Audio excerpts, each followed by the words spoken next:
জাহান্নামীদেরকে শাস্তি দেওয়ার জন্য আরেকটা পদ্ধতি রেখে দিয়েছেন, সেটা হচ্ছে সাপ বিচ্ছু। রাসূলুল্লাহ সাল্লাল্লাহু আলাইহি ওয়াসাল্লাম বলছেন, ইন্না ফিন নারি হায়াতিন, এই হায়াতিন শব্দের অর্থ হলো সাপ। জাহান্নামে সাপ রয়েছে, কা আমসালি আনাইল খুবসি, এই সাপের দৈর্ঘ্য উচ্চতা এমন, রাসূল বলেছেন বুখতি নামক উটের নেই, অনেক বড় হবে এই সাপ। তালসাউ ইহদাহুন্নাল লাসআতা ফায়াজিদু হামওয়াতাহা 40 খরিফান, এই সাপ একটা দংশনে জাহান্নামীরা 40 বছর পর্যন্ত এই বিষের প্রতিক্রিয়া তার শরীরের মধ্যে থাকবে।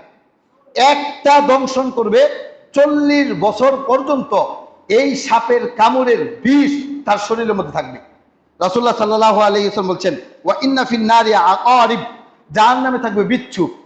এই বিচ্ছু সম্পর্কে রাসূল বলছেন, কা আমসালিল বিগালিল মুকাফাতি, এর প্রতিটা বিচ্ছু হবে খচ্চরের ন্যায়। খচ্চর যেরকম ভাবে বড়, ঠিক বিচ্ছু হবে এরকম বড়। তালসাউ ইহদাহুন্নাল লাসআতা ফায়াজিদু হামওয়াতাহা 40 সানাতান, এই বিচ্ছুর দংশনে জাহান্নামীরা 40 বছর পর্যন্ত এই বিচ্ছুর বিষ শরীরের মধ্যে অনুভব করবে। সে চাইবে মরে যেতে, সে চাইবে মাটি হয়ে যেতে। আল্লাহ বলছেন সেই দিন সে মরতেও পারবে না, সেই দিন সে বাঁচতেও পারবে না। লা ইয়ামুতু ফিহা ওয়ালা ইয়াহইয়া, সেই দিন সে মরতেও পারবে না, সেই দিন সে বাঁচতেও পারবে না। হাদিসটা এসেছে মুসনাদে আহমদের 17749 নম্বর হাদিস। এরপরে আরেকটা হাদিসের মধ্যে সাপের কথা এসেছে। রাসূল সাল্লাল্লাহু আলাইহি ওয়াসাল্লাম বলেছেন, মান আতাহুল্লাহু মালান, যেই ব্যক্তিকে আল্লাহ তাআলা সম্পদ দান করেছেন, এই যে আমাদের বাড়ি গাড়ি জমি, এই সম্পদ কার দেওয়া? আল্লাহর দেওয়া। রাসূল বলেছেন, মান আতাহুল্লাহু মালান, যেই ব্যক্তিকে আল্লাহ তাআলা সম্পদ দিয়েছেন, বাজারে জায়গা জমি আছে, ফুলপুর শহরে জায়গা জমি আছে, ময়মনসিংহ শহরে জায়গা জমি আছে, উত্তরের বন্দে জায়গা জমি আছে, অনেক টাকা পয়সার মালিক। রাসূল বলেছেন, ফালাম ইউআদ্দি যাকাতা, সম্পদের মালিক হওয়ার পরে যাকাত সে আদায় করলো না, গরিবদের হক সে আদায় করলো না, শতকরা 2.5 টাকা যাকাত সে দিল না, মুসিলা লাহু মালুহু সুজাআন আকরা, তার এই সম্পদ কিয়ামতের ময়দানে সাপে পরিণত হবে। লাহু জাবিবাতান ইতাউহু ইয়াউমাল কিয়ামাতে, এই সাপ তার গলার মধ্যে পেঁচিয়ে দেওয়া হবে। ইয়াখুযু বিলিহ জিমাতাইহি, তার এই 2 চোয়াল গালের মধ্যে সাপ এইভাবে কামড় দিবে। তাহলে এই যে হাদিস, এই হাদিসটা রয়েছে সহিহ বুখারীর 1403 নম্বর হাদিস। এই হাদিসও প্রমাণ করে জাহান্নামীদেরকে শাস্তি দেওয়ার জন্য আল্লাহ সুবহানাহু ওয়া তাআলা সাপের ব্যবস্থা করে রেখে দিয়েছেন। যেইভাবে দুনিয়াতে সাপ কামড় দেয়, ঠিক কিয়ামতের ময়দানে এইভাবেই সাপ কামড় দিবে, এইভাবে তাদেরকে শাস্তি দেওয়া হবে।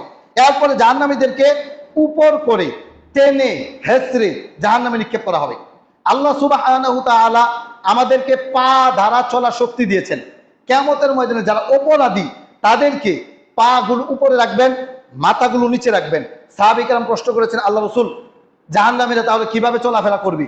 তখন আল্লাহ রাসূল বলেছেন, যে আল্লাহ পা দ্বারা চলা শক্তি দিয়েছেন, সে আল্লাহ মুখ দ্বারা, চেহারা দ্বারা চলার মতো শক্তি দিতে পারেন কি পারেন না? পারেন। সাহাবী কেরাম বলেছেন অবশ্যই পারেন। তো তাদেরকে এইভাবে উপর করে টেনে হেঁচড়ে জাহান্নামে নিক্ষেপ করা হবে। আল্লাহ রাব্বুল আলামিন বলছেন, ইন্নাল মুজরিমিনা ফি দালালি ওয়া সুউর, নিশ্চয়ই যারা অপরাধী তারা হচ্ছে বিভ্রান্ত ও বিকারগ্রস্ত।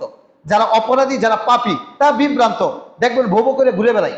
তাদের কাছে ওই যে মদনপুরও যেমন, ওই যে আপনার এদিক দিয়ে লাইনার বাড়িও যেমন, এদিক দিয়ে যেখানে শিরিক হয় ওইখানেও যেমন, তাদের কাছে মসজিদে আল্লাহ যেমন, তাদের কাছে পীর পুরোহিত যারা নিজেদেরকে আল্লাহর জায়গায় বসিয়ে রাখছে, তাদের কাছে এটাও তেমন বিভ্রান্ত। কোথায় যাবে, কি করবে না করবে, কোনো কিছু হুঁশ তারা পায় না। আল্লাহ রাব্বুল আলামিন বলছেন, ইয়াউমা ইউসহাবুনা ফিন নারি আলা উজুহিম যুকু মাসা সাকর, সেই দিন তাদেরকে উপর করে টেনে হেঁচড়ে জাহান্নামে নিক্ষেপ করা হবে এবং তাদেরকে বলা হবে যুকু মাসা সাকর, কেমন লাগে এখন? এইভাবে খুঁচা দিবে, কেমন লাগে শাস্তি এখন?